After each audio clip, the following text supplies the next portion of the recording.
Brazilian Caio Borralho is coming up quickly, and he's looking dominant on his way up. With a 2-0 record in the UFC so far, Caio has yet to lose a round and has relied heavily on his next-level grappling to secure those wins. His next challenge versus Mcgregor at UFC 280 will definitely be his toughest test to date. But Caio's been busy this year and has a ton of momentum coming into this matchup on a premium PPV card.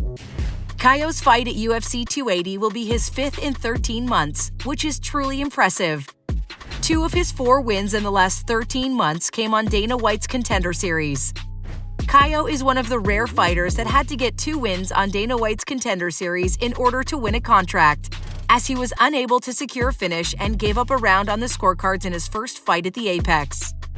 Borralho would follow up this first Contender Series win in memorable fashion by making another appearance just 3 weeks later.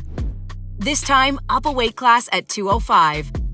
Borralho would find the finish early, knocking down opponent Jesse Murray with a nasty combo, and finishing with clinical ground and pound, notching the win in under 2 minutes.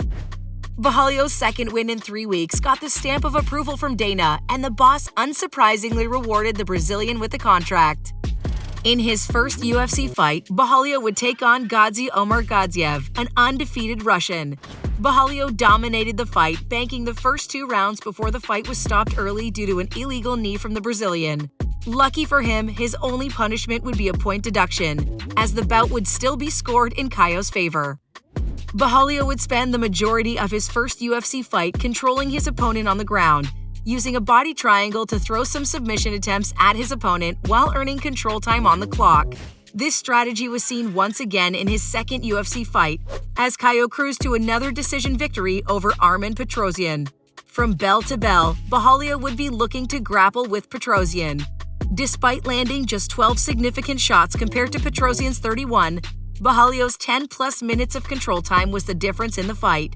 While this victory didn't win Caio too many new fans due to his style, it proved that the Brazilian had found a reliable and so far unstoppable tool in his repertoire. With a win in his next fight in October on UFC 280, Caio would really begin to turn some heads. Currently ranked at 28 in the middleweight standings, Borralho still has much to do to reach the upper echelons of this division.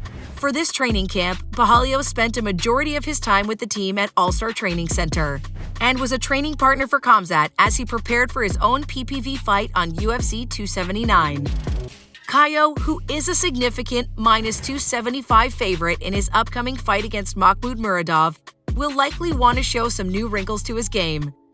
Who do you have winning that matchup? And are you a fan of Borralho's style so far in the UFC? Is he overhyped?